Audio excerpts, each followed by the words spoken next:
విశ్వనాథ్ గారి డైరెక్షన్లో చిరంజీవి గారి హీరోగా ఏడిది నాగేశ్వరరావు నిర్మించిన చిత్రం అబద్ధం.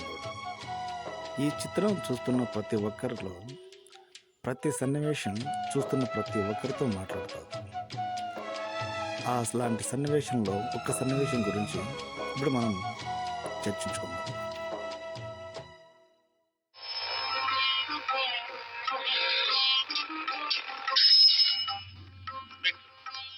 చూసుకో,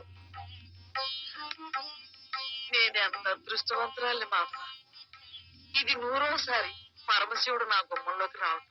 చంద్రశేఖర చంద్రశేఖర శోకాలు మొదలుపెడితే అక్కడ ఇంకో శివుడు రంగప్రవేశం చేస్తాడు. నా మాధవుడు ఉండగా ఇంకొకటి శివుడి వేషం వేయడం పళ్ళు రాలగొడతాను.